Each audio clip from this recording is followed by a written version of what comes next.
everybody, welcome to the SMX show, and today we are reviewing the Nintendo Switch Pro Controller 2, which for simplicity's sake we're just going to call it the Pro 2. Got my notes here, so quite rusty at making videos, so bear with me. The Pro Controller for the original Switch is my favourite controller.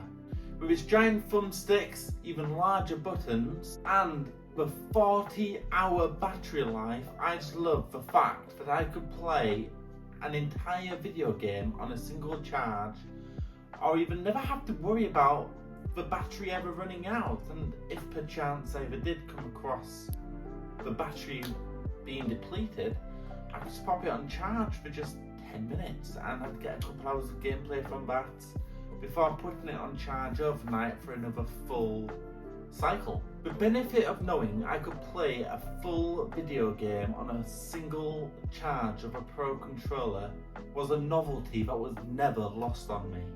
The Nintendo Switch Pro controller was simple, and here at the SMX show, we love simple. Moving on to the Switch 2 Pro controller, and from this point on we will be calling it the Pro 2. How can Nintendo add to the simple perfection? Well, for starters, let's talk about what remains the same. The face buttons are still super chunky, making gaming extremely easy for my large and chunky, clumsy hands.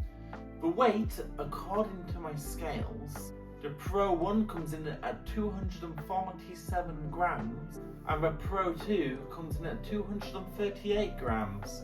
So whilst the Pro 2 controller does weigh less, when you hold them in your hands, the weight difference is indistinguishable. Indistinguishable. That is a difficult word to say and spell. The battery life remains at an amazing 40 hours. And whilst playing games, I've only once run out of battery. And that was after a week of very intensive gaming.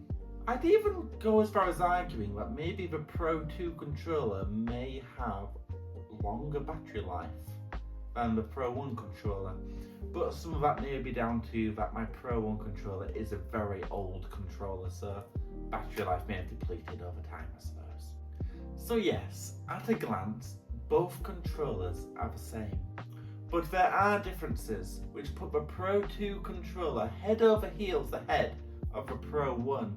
The Pro 2 now has some rubber inside of the analog sticks, just at the base, making when you're moving the analog sticks less clicky, less clunky, more quiet. Makes your here's a clip demonstrating it actually.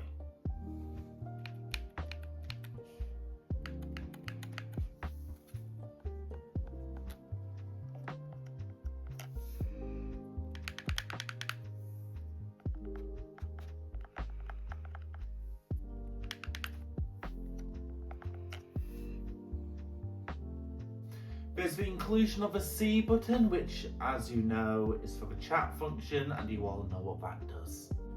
There's also now an aux port at the base of the controller, so that you can listen to your games and talk smack to your buddies when you're playing Wheelchair Rocket League with your friends. The prongs are also slimmer, making them a lot more comfortable to hold. Possibly the most interesting improvement about the Pro 2 controller is the inclusion of GL and GR buttons. These are the buttons on the back of the prongs of the controller, which basically add extra functionality, so you can assign them to any button you want except the directional buttons of the analog stick. Which basically means you can press buttons without actually having to move your thumbs. You just use your ring finger. Assigning the buttons is overly simple as well. You simply hold down the home button, press GL or GR, and just press the button you want to assign to it. And that's it, it's done. And it's not just for this game, it's not just for one game either, it's for as many games as you want. There seems to be no limit. And the system remembers what functionality you have for each button per game. There doesn't seem to be any limit. unlike the Cricket controllers, which seem to have a memory of 5 games. So in a game like Pokemon ZA, I actually assigned GR to the B button because you have to hold B to run. And I didn't like that I had to take my right thumb off of the analog stick to run because I like to look around whilst I'm running. So it made more sense to assign it to GR so I can just carry on running and look around with the right analog stick. That's great. And the GL, I actually made that the button for when you click in the left analog stick because I hate clicking in the analog sticks. So now instead of having to click in the left analog to crouch, I now just have to press GL, which is a lot simpler. I find I love these buttons. Simples. Connecting the controller to the system is as usual. You just connect the USB-C to USB-C, the Switch 2 to the Pro 2, press the home button, you're connected. Simple as that. Job's done. Final thoughts. The Pro 2 is similar to the Pro 1, with a few minor quality of life improvements. Does it warrant an upgrade? Well, if you already own a Pro 1, then probably not, considering the Pro 1 is compatible with the Switch 2. However, if you don't already have a Pro 1, then it just makes sense.